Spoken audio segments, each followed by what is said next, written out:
In today's tutorial, I am going to be teaching you guys the easiest way on how to make this cowl neck gown with a sleeve, and also how to sew zip on a mesh fabric so that it can be relaxed just like as you can see. So I decided to make this for my own self for my baby shower shoot. If this is something you're interested in, then keep up watching, and please don't forget to like, comment and subscribe. So to recreate this cowl neck gown, you are going to be needing 3.5 yards of mesh fabric. So this mesh fabric is stretching, as you can see, very stretchy on both sides. I'm going to be drafting the pattern for this gown first. So on my pattern paper, I've gone ahead to mark out all the horizontal lines. So this is the starting line, which is known as the shoulder line, and this line here is the chest line. From the shoulder line, I marked the bust point line, and from there I marked the under bust line, and from the shoulder I marked the waistline. So from the shoulder, I also went ahead to mark my hip line, which is 26.5. Lastly, I also marked the full length of the gown, which is 60 inches. So I'm just going to go ahead now and label all the lines. This is the shoulder line, the chest line, bust point line, under bust line, waistline, hip line, and the full length of the gown. So after labeling it, I'll place my tape on the shoulder line. I'll mark half of my shoulder measurement, which is 8 inches. Then I'll still place my tape on the shoulder line. I will mark the wideness of the neckline, which is 3 inches. Then I'll mark the depth. I mark 1 inch. So I'm going to be using this pattern paper to cut out both the front and the back. So after connecting the points together, I'm going to be placing my tape on the chest line. I will mark half of my shoulder measurement as well. Then on the shoulder line, I will mark my shoulder slope, which is 1.5 inches. So mark your own shoulder slope. After that, I'll connect from the neck width to the shoulder slope. Then I'll mark a straight line from there to the chest line. So I'm going to place my tape on the chest line. I will fold it into 2 and mark the midpoint. So I'll place my tape on that midpoint. I will go in by ½ inch. So I'll place my tape on the chest line. I will divide my bust by 4. I will mark it. My bust is 44 inches divided by 4 is 11. So I'm going to be connecting the 3 points together using my French curve like this. After connecting the points together, I will remark the shoulder slope like this. So I'm going to divide my waist measurement by 4. I will mark it on the waistline. My waist measurement is 44 inches. Then I'm going to divide my hip measurement by 4. I will mark it. My hip measurement is 47 inches. I will mark it. So I will come to the hem of the gown, that is the full length line. I will divide my hip by 4. I will still mark it here. So after marking it, I will add extra 5 inches for the A shape, for the shape around the down part. If you want it to be fuller, you can add 6, 7, 8 or 9 inches depending on you. So I'll go ahead and connect from the chest line to the waistline, and from the waistline I will use my French curve to connect from there to the hip line. And from the hip line, I actually marked a slant line from the hip line to the hem of the gown, but I did not use it again. So just pay attention and see what I did. I will place my tape on the hip line. I will mark 10 inches downward. So this line is going to be serving as my knee line, or rather where the A shape of my gown is going to be starting from. So I'll go ahead and connect the points together. If you also want to take from your shoulder to your knee line, or where you want your A to start from, go ahead and do that. Now after marking it, whatever you have around the hip area, minus 2 inches away from that measurement and mark it on your knee line. For instance, if the total measurement you have around the hip line is 10 inches, minus 2 inches away from it, that is going to give you a total of 8 inches. Mark it on the knee line. So I'll go ahead and use my French curve to connect a curve from the hip to the knee line. Then I will blend this part. So after that, I will mark a slant line from the knee line to the hem of the gown. Once I'm done, I will go ahead and reblend this sharp edge like this. Okay, then I will remark the down part of the gown. So once I'm done remarking it, I will go ahead and cut it out. Now if you take note, you will see that I did not add anything like sewing allowance to this gown. That is because the fabric I'm using is very stretchy. But if you're using fabric that is not stretchy, please go ahead and add joining allowance. So for me, I'm not going to be adding any joining allowance. And also I did not cut out the neckline for the back, though I'm going to be doing that later. Now I'm going to cut through the under bust line. I will cut close to the end, but I'm not going to be cutting out everything. So this is how it's going to look like. Now I'm going to bring another pattern paper like this. I will place it on it like this. So this straight part is going to be on the straight part of the new pattern paper I brought. So I'll make sure I align it. Then I'll go ahead and use my seal tape to seal it down. So just use a seal tape that you can easily pull off if you want to pull it out. Now from the down part, I'm going to, from this waistline, from the under bust line, I'm going to shift up the upper part of the pattern paper. I will mark 8 inches. I'll make sure it's on 8 inches. That is how deep I want the cowl neck to be. So after measuring it, I'll go ahead and use my seal tape to seal it down where it is.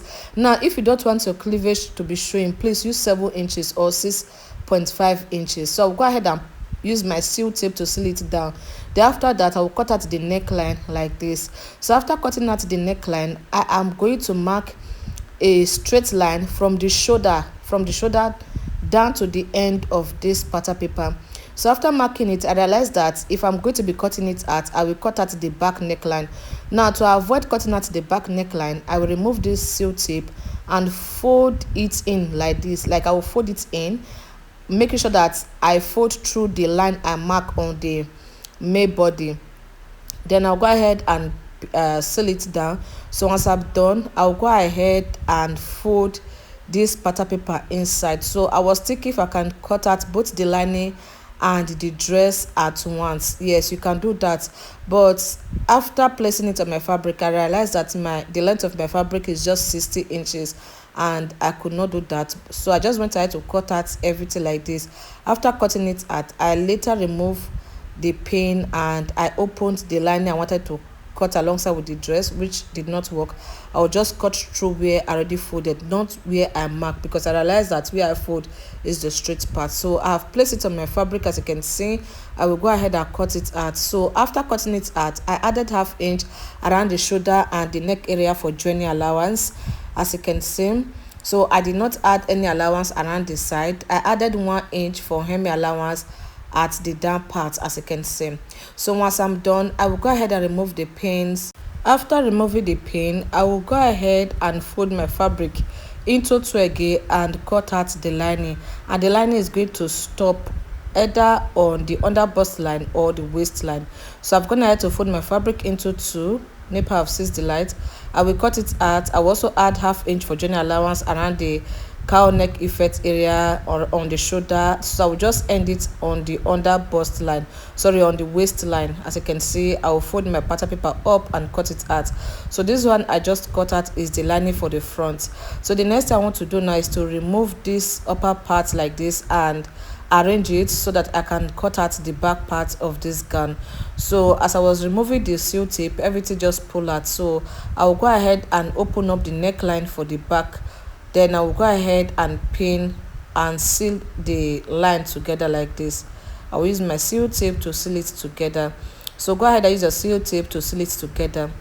So on the waistline, I am going to place my tape on the waistline. I will mark 1 inch downward to remove zip bulge. Then from the waistline, I will also mark 1 inch upward.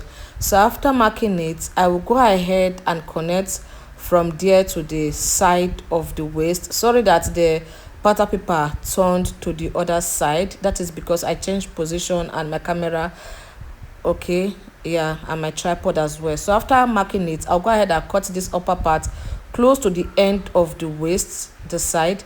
So I will not cut out everything. I will pick up this upper one. I use it to close this line around the down part. Then I'll go ahead and seal it together. Now I will place my tape on this waistline here. I will mark 0.75 inch inward to remove the zip bulge, to eliminate zip bulge. Then from that point, I will mark a slant line from there to the upper part like this. Then I will also mark from the waistline downward. Okay, you can just measure 6 inches downward and connect a slant line to the point. So I will go ahead and blend it in like this. After that, I will cut it out just like as you can see me doing. Cut out this excess. Then I'll go ahead and use my seal tape to seal it down completely. I have gone ahead to cut it out on my fabric. I added ½ inch around the shoulder and neckline for joining allowance, and also ½ inch for zipper allowance. Now from the nail line, this line here, I added 2 inches around the down part, which is the center back. I marked a slant line to that 2 inches, and from there I marked a slant line to the side like this. Okay, so after that I will open up the front part like this. I will place the lining on it, right side facing each other. So after placing the right side facing each other, I will go ahead and pin it down. Once I'm done pinning it down, I will take it to the sewing machine and stitch it down with ½ inch from one end to the other. So after stitching it, I will go ahead and iron it open like this. This is to make the joining very smooth and clean by the time you turn it to the front. So once I'm done ironing it open like this, I will turn it to the front like this. I will fold it into 2 wrong side facing each other. I will give it a proper ironing. After ironing it, I will spread it open like this. So I will arrange it. I will take it to the sewing machine. I will stitch the shoulder together with ½ inch. Then I'll go ahead and stitch the armhole with ½ inch and stitch the side. I will do the same thing for the other side. So after stitching it, this is how it look like. I also went ahead to weave it, as you can see. Then I also went ahead to weave this part of the lining. I have gone ahead to cut out the lining for the back, as you can see. Now I am going to bring the back like this. I will place the lining on it, right side facing each other. So I'll go ahead and pin the neckline together. Once I'm done pinning it, I will take it to the sewing machine. I will stitch it down with ½ inch. After stitching it down, I will turn it to the back like this. Then I will iron the neckline. So after ironing the neckline, I will arrange it properly well. I will go ahead and stitch the zipper allowance together. I will stitch the shoulder, the armhole, and also the side together with ½ inch. I will do the same thing for the other one. So once I'm done, I will go ahead and give it a very good press like this. So the next thing I'm going to be doing is to join the back together. So I will place it together like this, right side facing each other. I will bring the zip that I'm going to be sewing on it. I will place it on it and mark where the zip is going to stop. So after marking it, I will go ahead and pin it from the neckline to the hem of the gown. Then I will take it to the sewing machine and stitch from where I mark downward with ½ inch. So after stitching it, I will go ahead and sew the zip on it. Now to sew the zip on it, let me teach you guys a new method that I just discovered.